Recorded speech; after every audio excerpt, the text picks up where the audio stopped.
Red button లో first breaking చూస్తున్నాం. జనసేన తరపున ఎమ్మెల్సీ అభ్యర్థిగా నాగబాబు ఇవాళ మధ్యాహ్నం నామినేషన్ దాఖలు చేయనున్నారు.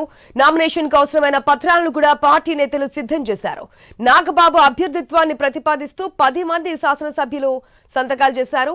రాష్ట్ర పౌర సరఫరాల శాఖ మంత్రి నాదెండ్ల మనోహర్, ఎమ్మెల్యేలు మండలి బుద్ధప్రసాద్, శ్రీమతి లోకం నాగమాధవి, ఆరణి శ్రీనివాసులు, పంచుకర్ల రమేష్ బాబు, సుందరపు విజయ్ కుమార్, పత్సిమట్ల ధర్మరాజు, ఆరవ శ్రీధర్, బత్తుల బలరామకృష్ణ, పంతం నానాజీలు సంతకాలు చేశారు.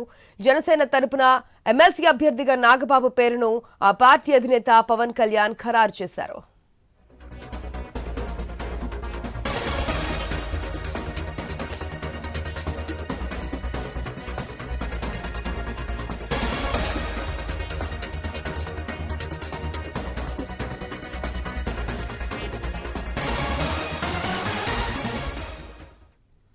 జనసేన తరపున ఎమ్మెల్సీ అభ్యర్థిగా నాగబాబు ఇవాళ మధ్యాహ్నం నామినేషన్ దాఖలు చేయబోతున్నట్టు తెలుస్తుంది. దీనికి సంబంధించిన మరిన్ని అప్డేట్స్ మా ప్రతినిధి యాకూబ్ ద్వారా తెలుసుకుందాం.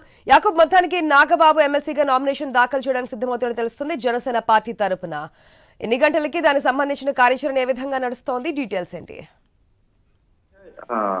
జనసేన తరపు నుంచి ముందుగానే అనుకున్నట్టుగా నాగబాబుకి ఎమ్మెల్సీ అభ్యర్థిగా ఖరారు అయిన సంగతి తెలిసిందే. అయితే ఈ రోజు నామినేషన్ సంబంధించి పూర్తి స్థాయిలో దానికి సంబంధించిన పత్రాలు ఇప్పటికే జనసేన పార్టీ కార్యాలయంలో పూర్తి స్థాయిలో సిద్ధమైందని కూడా చెప్పుకోవచ్చు.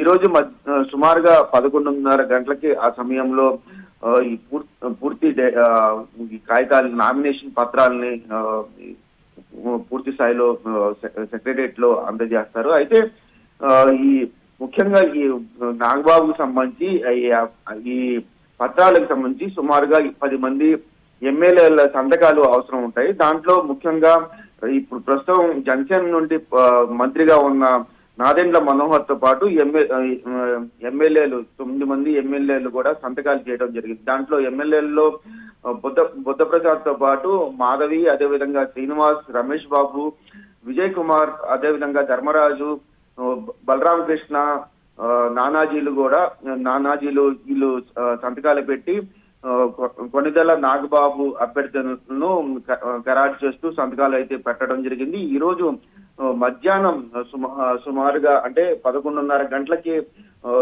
జనసేన పార్టీ నుండి బయలుదేరి సెక్రటరియట్ కి వెళ్తారు. అక్కడ ప్రస్తుతం సభ జరుగుతున్న నేపథ్యంలో అక్కడ నామినేషన్ పత్రాలను అక్కడ చేసే పరిస్థితి ఉంటుంది. అయితే పూర్తి స్థాయిలో ఇప్పటికే సుమారుగా ఎమ్మెల్సీలకు సంబంధించి 5 ఎమ్మెల్సీలకి గాను ఒక ఎమ్మెల్సీ జనసేన పార్టీకి ఇప్పటికే ఖరారైంది. మరో 4 ఎమ్మెల్సీలు కూడా ఉన్నాయి. అది ఎవరెవరు అనేది కూడా కొంత ఉత్కంఠగా మారిందని కూడా చెప్పుకోవచ్చు. కీలకంగా పోటీ అయితే ఎమ్మెల్సీలకి అయితే టీడీపీ తరపు నుంచి కూడా, అదేవిధంగా కూటమి తరపు నుంచి కూడా చాలా వరకు చాలా మంది పోటీలో ఉన్నారు. అయితే ఇప్పటికే బీజేపీ నుండి ఒకళ్ళకి ఖరారు అయ్యే అవకాశం ఉన్న నేపథ్యంలో ఎంతవరకు బీజేపీకి ఎవరికి ఇస్తారు, అదేవిధంగా టీడీపీ నుంచి సుమారుగా 15 మంది పైచిలకు ఎమ్మెల్సీలకి పోటీ పడుతున్న పరిస్థితి. అయితే దాంట్లో ఆ ముగ్గురు ఎవరు అనేది కూడా కొంత